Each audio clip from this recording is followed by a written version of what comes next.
Jadi kamu tuh lihatlah binatang. Monyet ya, semonyet-monyetnya monyet nggak menggauli anak monyet.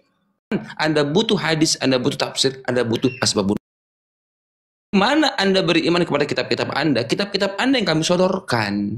Itu bukan dari karangan-karangan orang luar. Itu kitab-kitab Anda yang kami sodorkan. Gitu loh. Di mana dari dalam Alkitab kami. Paham ya? Silakan, Udin. Ya, silakan Kiamat. Dia pakai berita yang bahkan di beritanya itu dia sendiri nggak ngerti ini ya. Maksud dari memberkati itu mendoakan ya. Misalkan kamu lagi sakit, ya kamu lagi sakit, kamu didoakan supaya kamu sembuh. Begitu juga diberkati supaya apa? Supaya tobat. Itu didoakan artinya bukan dinikahkan, goblok. Coba tunjukkan dinikahkan sesama jenis mana? Coba narasimu tadi menikahkan loh. Mana? Mana? Tunjukkan. Menikahkan. Ya, saya kasih tahu, saya ulangi lagi narasi saya. Kalau ada yang menikahkan, ya ini itu dikatakan itu paus ya. Kalau sampai paus menikahkan sesama jenis, kamu bisa tunjukkan dalilnya ya. Dalil yang benar ya. Jangan berita yang bodong. Kalau cuma bikin web terus bikin cerita begitu doang, saya juga bisa. Saya mau minta yang serius. Saya potong leher Pak hari ini Pak. Serius. Ayo, mana? Tunjukkan. Paus membolehkan menikah sesama jenis. Mana? Saya potong leher. Belum memberkati kan bukannya membolehkan. Beda, memberkati. Kamu juga di gereja, pas kamu sakit juga kamu diberkati, didoakan. Bukan dinikahkan sesama jenis. Goblok kamu. Makanya jangan jadi goblok. Islam kok goblok sih. Emang kenyataannya goblok kok kalian nggak ngerti apa itu diberkati. Ya, begini Bapak Udin sama temannya. Begini saudaraku. Aku potong, aku host. Begini saudaraku Udin sama temannya. Begini bro. Kita tadi mensodorkan kitab-kitab antum itu jelas jorok sekali. Pertama adalah sebutkan perbuatan baik Muhammad. Tidak bisa kalian temukan. Lalu, untuk apa kalian mengikuti Nabi yang tak ada kelakuan baiknya? Kan dari tadi kan pertama itu dari kita, narasi kita. Nah, maka kau pindah ke Alkitab kami mengenai peperangan-peperangan. Kiamat sudah menjelaskan. Peperangan dari kitab itu karena ada sebabnya. Mereka diperangi dulu. Nah, kalau dalam Al-Quran, kalau ada perang di situ, di mana dalilnya orang Kristen memerangi Islam dulu, atau Yahudi memerangi Islam terlebih dahulu? Di mana dalilnya? Sebab Muhammad terus memerangi, tanpa dia diperangi lebih dahulu. Berbeda konteks perang tersebut. Itu maksud saya. Nah, Anda tak bisa menunjukkan Islam diperangi lebih dahulu. Gitu loh. Nah, kamu sekarang pindah mengenai LGBTG. Maaf ya saya plesetkan supaya jangan kena rungkat. Nah, lalu Kiamat mengambil Al-Baqarah 223. Antum sendiri dalam kitab antum boleh pakai binatang. Jangankan pantat wanita, binatang pun dipakai. Gitu loh. Dalam Alkitab kami nggak boleh pemburit, itu nggak boleh. Itu loh. Jadi narasi kita semakin maju, kamu tak bisa untuk membantah iman kamu sendiri. Kamu pergi ke kiri, kamu diinjak di kiri. Kamu pergi ke kanan, kami injak ke kanan. Ke depan kami injak, kemana lagi kamu pergi? Itu tadi makanya si Kiamat sampai marah bilang kamu goblok. Itu sebabnya. Sebab kamu ke kiri, kamu tak bisa membela imanmu ke kiri. Mana perbuatan baik Muhammad? Kau pergi peperangan, mana Islam lebih dulu diperangin? Kamu pergi ke depan, mana Islam yang mengharamkan luang pantat? Sebab semua kitab-kitab Anda begitu yang tertampil dalam data. Paham ya? Supaya kita maju diskusinya Bapak Adwin sama temannya. Kita tidak menghujat di sini. Anda yang tak pernah belajar, jangan salahkan kami yang belajar. Gitu loh. Maka kami menunjukkan ini loh iman Islam sesungguhnya. Susah sekali sih memaknainya. Maka kalau kamu tukang belajar, mana ulamamu yang paling pinter? Kalau untuk si Nandar, si Juma, mereka itu seperti softtek bagi kami. Hanya pembalut bagi kami itu. Gak aneh itu. Pendusta mereka itu. Mana mereka? Kami datangi rumah mereka. Di-kick kami. Salah kami di mana? Kami buka komal di sini, tunjukkan kebenaran Islam. Mana orang api? Gak nongol tuh. Ada orang api di bawah. Tunjukkan mana batang hidung kalian. Seperti kami main ke komal kalian. Susah sekali. Gitu loh. Ya, jadi kalau ada orang api, aku mau naik ke atas, silahkan naik. Kita bikin timer. Selesai. Buktikan mana untuk kalian buktikan kebenaran Islam kalian. Janganlah kalian buka komal di sana menghina agama orang. Kami datang kalian takut. Di sini kami buka komal, tanya Alkitab kami. Kami buka kebenaran Islam, begini loh kebenaran Islam, pakai pantat, perang-perang begini. Ah itu kami bukakan di sini dalilnya semua. Ya, jadi supaya maju diskusi kita di sini kita dalam menghujat. Kiamat di sini menunjukkan fakta. Ijma sudah, kias sudah. Tidak ada yang melarang satupun ulama Islam yang pakai lubang pantat. Itu loh. Susah sekali. Ya, lanjut Kiamat. Nah, sekarang saya maju ya. Saya tunjukkan bahwa seorang imam masjid itu bisa seorang waria. Saya tunjukkan dalilnya. Imam masjid ya, ingat ya. Tadi kamu kan bahas tentang orang didoakan ya. Didoakan supaya dia bertobat itu. Nah, sekarang saya tunjukkan imam masjid itu bisa seorang waria. Tak tunjukkan dalilnya. Ya, tenangkan dirimu, Dek. Nih. Saya tunjukkan. Jadi Islam ini punya hukum, teman-teman. Kalau dalam kondisi Beta juga banyak yang BGLT. Kenapa bahas imam? Udah masuk neraka, Pak. Dalilnya 1 Korintus 6 ayat 9 sampai 10. Udah beres itu dijawab ya. Nih. Nah, kan berarti kan jangan salahkan imam juga. Itu kan oknum. Katanya nggak mau bahas oknum. Gimana sih Anda ini? Sekarang aku bilang oknum pendeta nggak boleh. Berarti ajaran Islam ajaran oknum.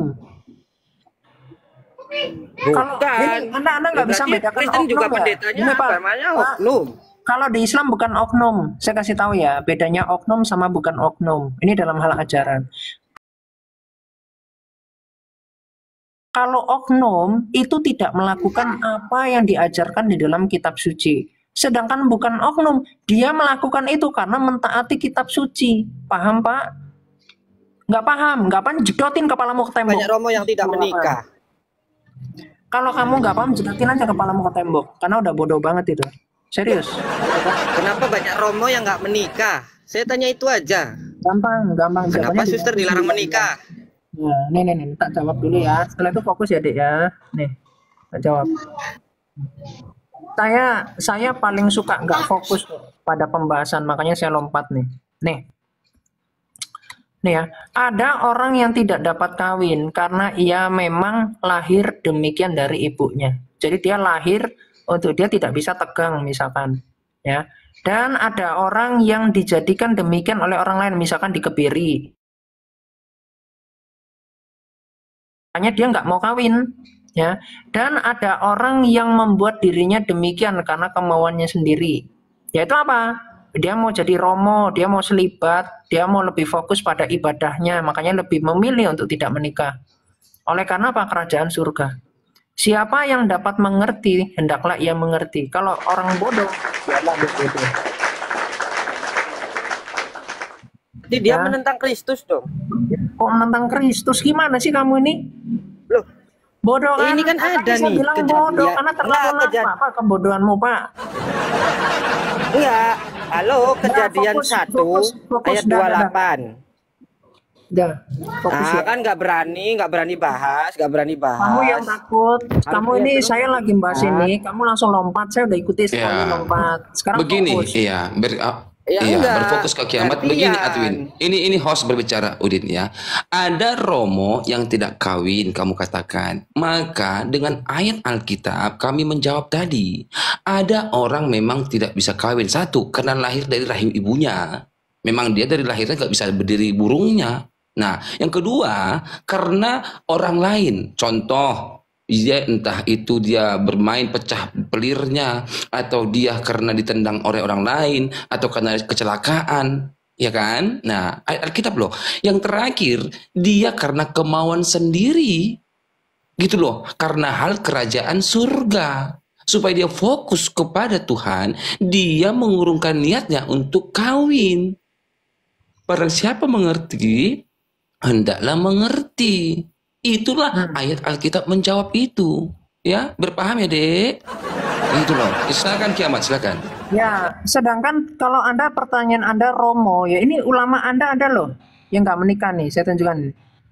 6 ulama tidak menikah seumur hidupnya. Ini kisahnya nih. Tunjukkan saya ayat di dalam Quran bahwasanya ada alasan untuk tidak menikah. Alasannya apa? Kalau di Alkitab saya udah tunjukkan alasannya apa, ayatnya. Nih, At-Tabari ternyata nggak nikah. Ibnu Taimiyah juga nggak nikah. Imam Al-Zaksyari juga nggak nikah. Waduh, jangan di-report dong guys. Kemana sih kalian ini ya Tuhan? Yang repot-repot itu sampah itu. Iya. Janganlah di-report-report Amin. guys. 2 akun tuh Bang Cipi. Iya, kami ini Ada 2 diskusi bukan jelek-jelekan ini loh. Iya. Di sini teman Tukar Pak. pikiran Jangan kami di-report nih. lah. Iya. Aduh, kasihan lah. Bang Adwin Jangan tuh nggak ada repot-repot apa-apa ya Bang lagi. Adwin ya. Wah. Oke Bang Adwin ya, nggak marah toh Bang? Nggak toh. Enggak. Kita kan diskusi toh. Kami kan diskusi, sama-sama tahu jadinya. Iya. Horas. Kita di sini lagi bertukar pikiran. Kalau dibilang debat, nggak level Pak Adwin, serius nggak level sama kami. Kami hanya ingin bernarasi lembut, mencoba untuk sopan kok. Ya mungkin ada narasi-narasi Iyalah. memang agak meninggi, agak menurun. Itu hal wajar dalam debat. Presiden aja ditonton 200 juta berdebat. Tinggi-tinggi kok bahasa mereka, ya kan rendah-rendah. Tapi habis debat minum kopi bareng. Itu loh. Bukan Sherlock, Alarm, bukan begitu ya. Yang Itu. repot-repot tua cupu kali. Cupu, emang iya ya. Kita tunggu Bang Kiamat ya, karena dia ingin menunjukkan sesuatu buat kita semua teman-teman ya. Nah, jadi begitu Pak Adwin, Pak Udin, yang teman Anda Pak Udin, kita di sini menunjukkan bahwasanya apa tuduhan-tuduhan Muslim kepada kami selama ini, kami bisa menjawab dengan baik dan benar. Gitu loh. Contoh LGT Boy tadi, ya kan tidak ada tuduhan dalam Alkitab kami untuk mengajarkan demikian. Kalaupun ada gereja yang kamu scroll, oh ini ada laki-laki sama laki-laki, ada ini pakai logo salib. Nah, kita telusuri dulu. Ini benar-benar gereja atau gereja setan? Karena gereja setan pun itu tidak sesuai dengan Alkitab kami. Itu oknum karena tidak mendasar dalam kitab suci. Gitu loh. Kami berdiri di atas kitab suci, bukan di atas peraturan-peraturan gereja. Peraturan gereja yang benar harus mengikuti tentang kitab suci. Gitu loh. Karena banyak di luar sana gereja-gereja satanic church, gereja setan. Banyak. Gitu loh. Yang memanfaatkan manusia lalu mereka menafsir suka-sukanya, maka mereka mendirikan organisasi satanic church. Banyak.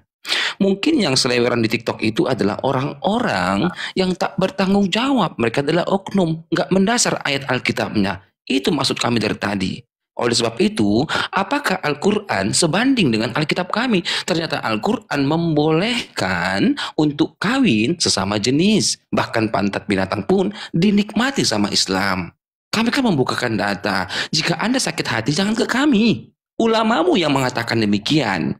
Al-Quran mengatakan Al-Baqarah 223. Kenapa turun ayat Al-Baqarah 223? Karena Umar pakai lubang pantat, tetapi di situ dalilnya tidak ada pelarangan kepada Umar. Kalau aku jadi Allah, begini ayatnya. Ya ayyuhalladzina amanu, janganlah ikuti kelakuan Umar. Karena Umar bawa istrinya pakai pantat. Nah, itu kalau aku jadi Allah, begitu dalilnya. Tetapi karena aku bukan Allah, bunyinya adalah kabarkanlah kabar sukacita ini kepada mukmin. Kabar apa? Kabar Umar memakai lubang pantat. Kan dikatakan kalimat terakhir, kabarkanlah kabar gembira. Karena kalau satu lubang itu bukan kabar gembira, itu kabar biasa-biasa. Karena 2 lubang maka kabar gembira. Kasus Umar tidak ada bunyinya pelarangan. Ya ayyuhalladzina amanu, janganlah kamu mengikuti Umar. Tidak begitu bunyinya. Tetapi bunyinya adalah datangilah istrimu bagaimanapun, saat apapun sesuka hatimu. Kabarkan kabar gembira. Kasus Umar menjadi kabar gembira. Kan begitu. Ada kami presiskan tidak ada. Kami tunjukkan dalil faktanya. Fathul Barinya demikian juga. Belum lagi dengan syarah Muslim. Sahih semua itu. Gitu loh. Ya, jadi kita membuka semua kitab-kitab Anda. Kalau Anda tetap Islam, ya nggak masalah. Kalau Anda murtad, itu bagianmu. Kayak saya murtad. Kayak si Boru, orang Madura. Di atas kamu ini, orang Madura. Ibu ini jadi pendeta. Kan semua hak memilih. Karena kita belajar. Itu loh. Ya, silakan Kiamat, Shalom Kiamat. Iya, silakan brother. Ya. Jadi saya pun bisa tunjukkan di dalam Quran ya, bisa menikah sesama jenis. Saya bisa tunjukkan ayatnya dalam Quran. Ini saya tunjukkan dulu imam ya. Imam masjid. Jadi yang menarik itu begini sebetulnya. Ada gereja satanik ya. Jadi mereka ini melakukan penghujatan kepada kekristenan. Jadi kayak ekaristi dibikin main-main gitu ya. Itu ada satanik melakukan itu. Makanya standarnya itu bener nggak dia mentaati kitab suci atau enggak. Kalau enggak ya itu satanik. Ya. Ada yang ngaku-ngaku ini gereja tapi nikahkan sesama jenis. Itu bukan gereja, itu satanik itu. Nah, yang menarik, kekristenan ini diserang oleh semua. Yaitu apa? Islam nyerang Kristen, satanik nyerang Kristen, semua. Ya. Coba sekarang perhatikan, ada nggak masjid setan? Ada nggak? Bro CP atau Udin, ada nggak masjid setan? Saya tanya. Nggak ada. Karena mereka berteman, bro. Nggak ada. Ya, kalau gereja setan ada. Sekarang wihara setan ada nggak? Nggak ada. Nggak ada. Semua hanya ada ke gereja karena gereja diserang oleh setan, Pak. Nah itu, karena cuman setan yang menyerang gereja. Kalau udah ajaran setan nggak perlu lagi ada embel-embel masjid setan karena isinya ada ajaran setan. Udah ini setan seneng sama ajaran Islam ini karena nggak perlu, makanya nggak perlu lagi masjid setan, nggak perlu. Orang segala yang setan ada di dalam ada kok. Kan udah lengkap ini ajaran Islam dengan ajaran setan, udah satu, udah menyatu dengan setan itu sendiri. Makanya Muhammad mengatakan umatku itu disertai setan. Nih tak tunjukkan dalilnya. Hadis Muslim 5032. Nih. Muhammad mengatakan apa nih? Ya, 5035 ya. Nih. Ini hadisnya sahih ya, ijma ulama. Rasulullah keluar dari kediaman pada waktu malam. Aisyah berkata, aku merasa cemburu pada beliau. Lalu beliau datang dan aku melihat yang beliau lakukan. Beliau bertanya, kau kenapa wahai Aisyah? Aku menjawab, orang sepertiku mengapa tidak mencemburi orang seperti Tuan? Jadi Aisyah ini sebenarnya cemburu sama Muhammad, tapi Aisyah ini nyindir, kayak ngomongnya itu kayak songong gitu sama Muhammad. Terus sama Muhammad dibilang begini, apa setanmu mendatangimu? Ini ngomong kepada Aisyah ya. Lalu Aisyah bertanya, wahai Rasulullah, apakah ada setan menyertaiku? Lalu Muhammad menjawab, iya. Nah, jadi Aisyah dibilang disertai setan kan? Lalu Aisyah bertanya juga, dijebak sama Aisyah, menyertai semua manusia dong. Muhammad jawabnya, iya. Berarti Muhammad ini kan manusia juga, ditanyalah sama si Aisyah. Ia bertanya kepada Tuhan juga. Muhammad jawabnya apa? Iya. Hanya saja mengalahkannya enggak, ia masuk Islam. Jadi Muhammad ini setannya masuk Islam katanya. Ini ada setan nih pindah agama nih. Baru ajaran Islam. Kenapa? Karena setan agamanya Islam. Ya. Terus juga menyertai semua manusia, termasuk ini siapa? Ini kan umatnya Muhammad. Manusia ini yang dimaksud sama Muhammad. Jadi umatnya Muhammad disertai Islam, disertai setan, dan setan agamanya Islam, dan Muhammad kesurupan setan. Ini tak tunjukkan. Hadis Muslim 4059. Ini Muhammad disantet ya sama orang Yahudi. Kalau Rasul Paulus di dalam Keluaran 16, ini saya tunjukkan. Ini mengusir setan. Nih. Keluaran Kisah Para Rasul 16. Kisah Para Rasul 16 ayatnya yang ke ini ya. Hal itu dilakukan beberapa hari lamanya, tetapi ketika Paulus tidak tahan lagi akan gangguan itu, ia berpaling dan berkata kepada roh itu, yaitu dari wanita yang digodai setan itu nih, dari wanita-wanita Yahudi itu. Lalu apa? Demi nama Yesus Kristus, aku menyuruh engkau keluar dari perempuan ini. Seketika itu juga keluarlah roh tenung itu, ini roh iblis ya. Nah, jadi Rasul Paulus mengusir setan, nah Muhammad kesurupan setan. Kenapa? Karena disertai setan nih. Seorang Yahudi dari Bani Zuraik bernama Labid bin Asyam menyihir Rasulullah sehingga beliau mengigau karenanya. Lalu nggak sadarkan diri, melihat pohon, bagian kan kepala setan nih, lihat nih. Nih.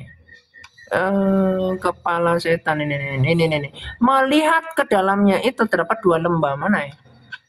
Ntar atasnya nih. Nah ini nih, pakai apa disantetnya itu? Pakai sisir serta mayang kurma, sisirnya Muhammad ya, sama makanan kesukaannya Muhammad. Dia bertanya lagi, di mana sekarang? Dia menjawab ini, pakai, nih, Di bawah Ki. Nah itu tuh air dia. sumur itu kemerah-merahan warnanya, sedang pohon kurma kelihatan bagaikan kepala setan. Jadi kalau kamu tahu ya, orang kesurupan itu nggak sadar diri.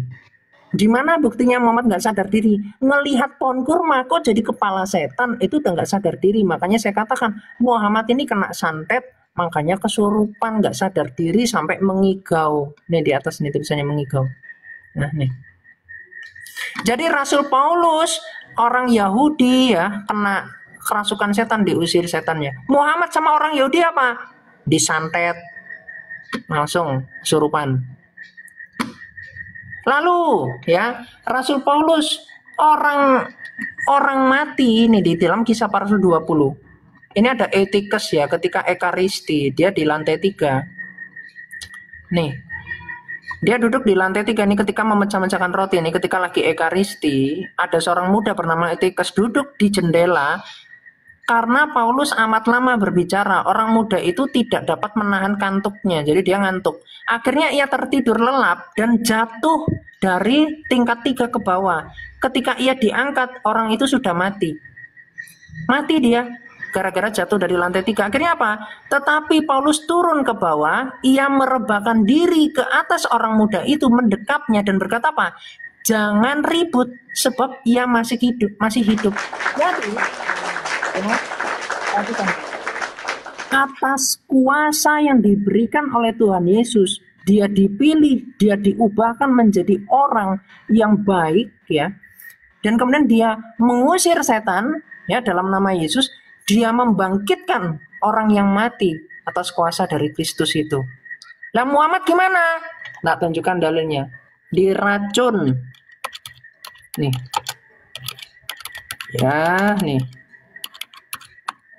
Nih, saya tunjukkan ya, Muhammad diracun sama wanita Yahudi nih. Nih ya, lihat.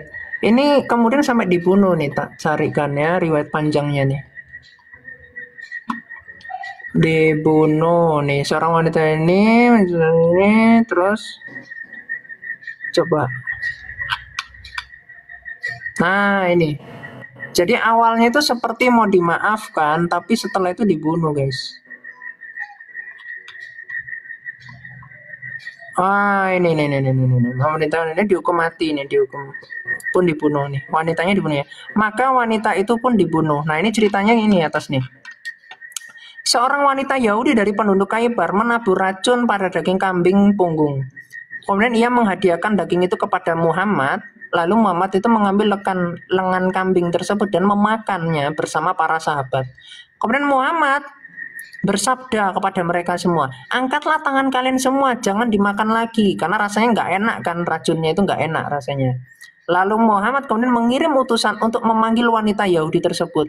Lalu beliau bertanya pada wanita itu, apakah kamu memberi racun pada daging ini? Wanita Yahudi itu menjawab, siapa yang memberimu kabar? Beliau menjawab, yang memberi kabar adalah apa yang ada di tanganku ini. Jadi Muhammad sok-sokan, rasanya pahit, tapi sok-sokan sakti. Daging ini yang ngasih tahu. Itu loh.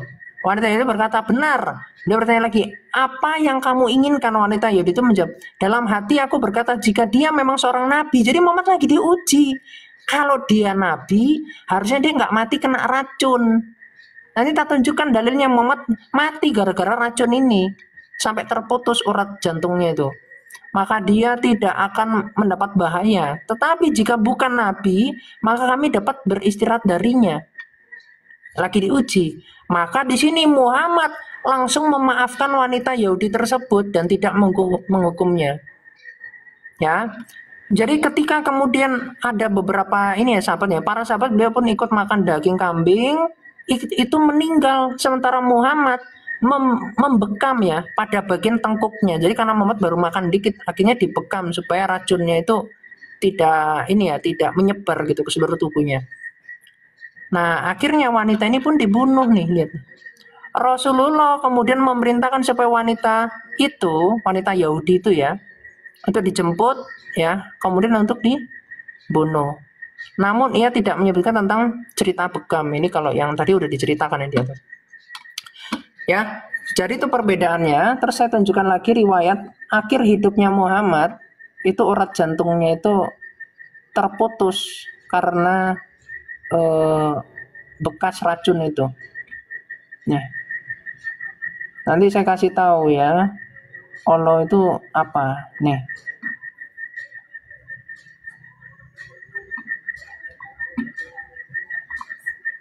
Oke, saya tunjukkan dulu di dalam Al-Quran ya, surah Al-Haqqah ya. Jadi kalau Muhammad itu nabi palsu, maka nanti urat jantungnya akan terputus. Al-Haqqah ayatnya yang ke 40-an ini. Nah nih, 46 nih, lihat nih. Kemudian benar-benar kami potong urat tali jantungnya atau pembuluh jantungnya ini ya. Pembuluh jantung itu aorta. Nih. Ini ketika apa? Ketika Muhammad itu dikatakan di mata, seandainya dia Muhammad mengadakan sebagian perkataan atas nama kami. Jadi kalau Muhammad itu mengarang-arang ayat, maka urat jantungnya itu akan diputus. Nah, ini riwayatnya.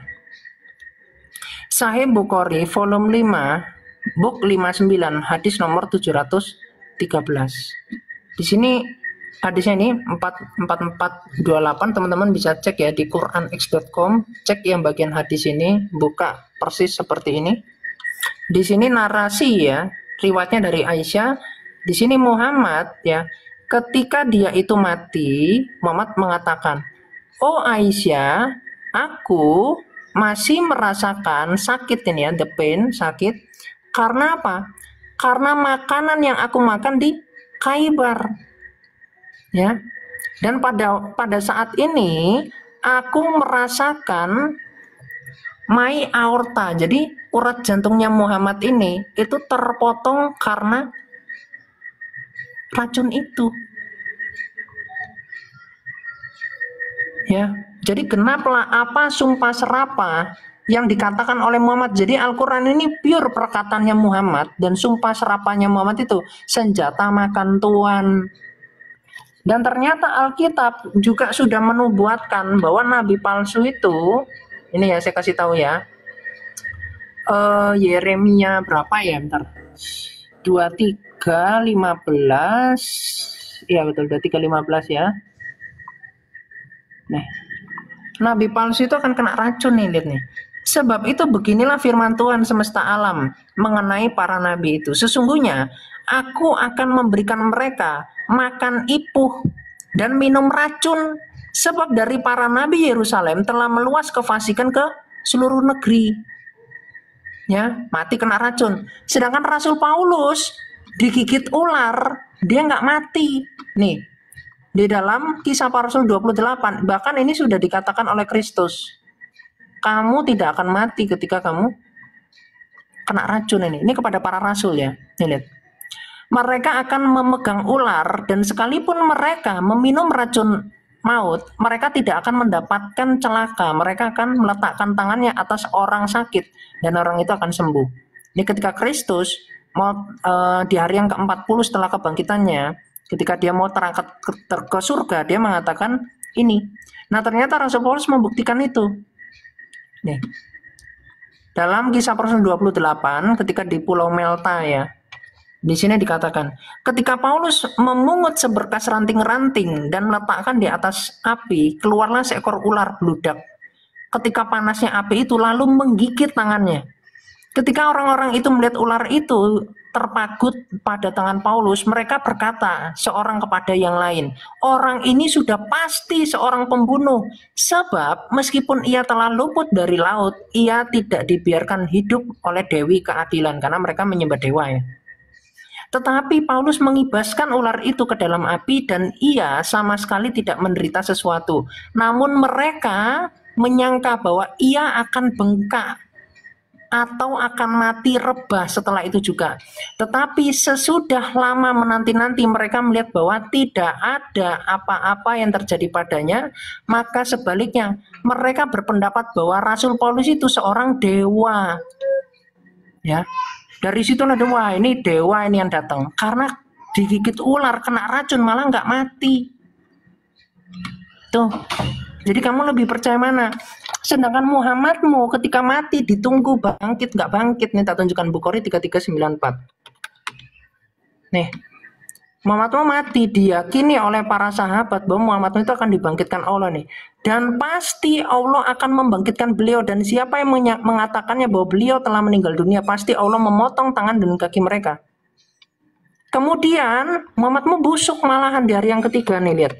Dari Mi 83, Rasulullah wafat pada hari Senin, namun jasad beliau belum juga dimakamkan hari itu malamnya dan hari esoknya, sehingga dimakamkan pada malam Rabu. Jadi 3 hari baru dimakamkan karena ditunggu untuk bangkit. Ya, ternyata di sini yang terjadi apa? Sungguh Rasulullah telah meninggal dunia karena beliau adalah manusia biasa dan beliau berubah sebagaimana berubahnya manusia ketika mati. Apa? Busuk, dikerumuni lalat, ya, berubah warnanya jadi menghitam, ya, makanya disuruh dimakamkan. Di dalam Bukhari 3394 dikatakan bahwa Allah pasti akan membangkitkan beliau. Dan kemudian Abu Bakar mengatakan ini, ya, Umar duduk sambil Abu Bakar memuji Allah dan menyucikannya, lalu berkata apa? Barang siapa menyembah Muhammad, ternyata Muhammad disembah, makanya ditegur. Jangan lagi sembah Muhammad. Kenapa? Sesungguhnya Muhammad sekarang sudah mati. Jadi pada para sahabat mengira Muhammad ini nggak bisa mati. Muhammad akan bangkit seperti Yesus Kristus pada hari yang ketiga. Dikiranya seperti itu. Loh ternyata Muhammadnya mati, nggak bisa bangkit. Makanya sembah Allah aja lah. Sesungguhnya Allah adalah zat yang maha hidup selama-lamanya. Sedangkan Muhammad semasa hidup memberikan dahaknya untuk dimakan, memberikan kencingnya untuk diminum, darahnya diminum, air mandinya diminum.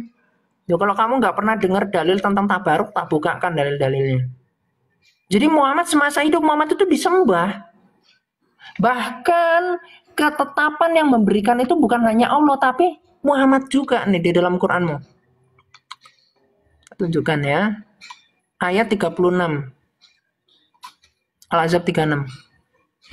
Nih. Dan tidak pantas bagi laki-laki yang mukmin dan perempuan yang mukmin apabila Allah dan Rasulnya telah menetapkan. Jadi yang memberikan ketetapan itu nggak cuma Tuhan, tapi Allah dan Muhammad. Suatu ketetapan. Maka apa? Harus ditaati. Kalau nggak kamu sesat. Makanya dikatakan kalau mentaati Prabowo, mentaati presiden, betul ya? Kenapa? Ya karena Prabowo presiden. Terus di sini dikatakan apa? Barang siapa mentaati Muhammad, maka sesungguhnya dia telah mentaati Allah. Mentaati Prabowo, mentaati presiden, mentaati Muhammad, mentaati Allah. Siapa? Muhammad itu ya Allah. Makanya dikatakan, ini saya tunjukkan ya. Saya tunjukkan pelajaran tentang Nur Muhammad ya kepada Anda nih. Saya tunjukkan terkait insan kamil ya. Kok tiba-tiba nggak bisa dibuka ini? Bentar. Wah, filenya rusak guys. Mesti diperbaiki. Intinya ya, insan kamil itu dikatakan sebagai tajalli Allah. Tuh, insan kamil. Di situ dijelaskan. Jadi Muhammad ini adalah tajalli Allah. Melihat Muhammad, melihat Allah. Makanya dikatakan ya Muhammad ini itu adalah pernyataan Allah, makanya harus ditaati. Dan mentaati Muhammad itu mentaati Allah. Nggak ada mentaati Ibrahim, mentaati Allah, nggak ada itu. Ayatnya nggak ada. Cuman Muhammad yang dikatakan mentaati Muhammad, mentaati Allah, sunnah-sunnahnya harus ditaati. Di dalam Sahih Ibnu Hibban nomor 17. Makanya ketika Muhammad mati, dikatakan loh, Muhammad ini pasti akan bangkit ini. Kenapa? Karena dia tajalinya Allah. Nah ternyata gak bangkit. Dan kalau Anda katakan Allah ini Tuhannya Musa, Sekali lagi ya, Musa itu kan berbahasa Hebrew ya. Saya tunjukkan bahwa Allah di dalam bahasa Hebrew itu bukan Tuhan deh. Belajar kamu biar nggak kena prank orang-orang dongeng-dongeng Arab. Nih. Ternyata dalam bahasa Hebrew Allah itu adalah Cek dulu masih hidup nggak dia tuh? biarin aja dia masih berpikir itu di bawah masih banyak muslim kok, biar belajar mereka nih. Yosua 24 ayat 26. Di sini ada pohon ya, pohon besar. Ini ternyata kalau Anda berpikir bahwa Allah itu nama Tuhannya Musa, sekali lagi dalam bahasa Hebrew, Allah itu ternyata adalah pohon. Nih. Nah, hu itu apa? Hu itu merujuk kepada orang itu ya. Hu itu merujuk pada si domirnya itu ya. Jadi merujuk kepada si pohonnya itu, yang kemudian akbar itu adalah tikus nih. Imamat 11 ayat 29. Ini ada tikus kan di sini. Kita cek tikus. Itu akbar. Jadi Allahu Akbar itu artinya adalah tikus pohon itu. Jadi kalau Anda kira Musa pernah menyembah tikus pohon, itu nggak pernah, adik. Kamu mau sampai guling-guling, kamu koprol sampai mati juga. Allah itu siapa? Anda tanya sama orang Israel, Tuhan kami namanya Allah. Kamu kan nyembah Allah juga kan, diketawain, kau kurang ajar, aku nggak nyembah pohon, goblok. Dikatain gitu. Dibilang nyembah pohon, nggak mau mereka nyembah pohon. Allah itu pohon. Kocak ini memang, klaim-klaim itu nama Tuhan. Nama Tuhan sejak kapan Allah itu nama Tuhan, proper name? Itulah.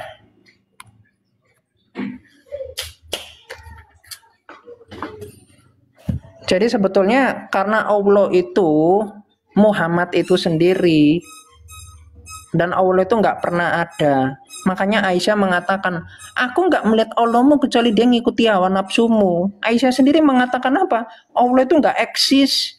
Allah itu ya ketika Muhammad ngomong, Allah berfirman. Muhammad yang berkata itu. Kamu baca surah 21 ayat 112 itu, Muhammad berkata. Di dalam Quran Muhammad berkata. Ya kalau hadis masih wajar, hadis perkataannya Muhammad. Nah di Quran perkataannya Muhammad. Belum lagi Abdullah bin Abu Sarah, surah 6 ayat 93, yang terkait surah Al-Mu'minun ayat 14. Dia mengatakan perkataan Maha Suci Allah. Ya, ternyata perkataannya kemudian diambil sama Muhammad sampai dia murtad. Gara-gara perkataannya dijadikan ayat Al-Quran. Karena dia berpikir, kalau Muhammad benar, berarti aku ini nabi juga seperti Muhammad. Karena firman Allah diturunkan dalam qalbuku. Surah 2 ayat 97. Tapi kalau Muhammad bohong, maka aku telah menjadi Allah bagi Muhammad. Karena perkataanku dijadikan ayat oleh Muhammad. Akhirnya dia memutuskan untuk murtad. Ketika dia murtad, dia sembunyi di rumahnya Utsman, ya sudah persusuan yang akhirnya sama Muhammad disuruh orang-orang mencari dia untuk dia dibunuh. Gara-gara dia membongkar kedok nabi-nabiannya Muhammad ini. Jadi kamu tuh lihatlah binatang. Monyet ya, semonyet-monyetnya monyet nggak menggauli anak monyet. Anjing seanjing-anjingnya anjing nggak menggauli anak anjing. Berarti Muhammad sama anjing akhlaknya mulia mana? Mulia anjing. Anjing juga nggak menyodomi, ya. Anjing juga kemudian tidak memukul atau menyakiti yang dicintai. Ya, anjing kelahi sama anjing lain. Anaknya nggak digigit, istrinya juga nggak digigit.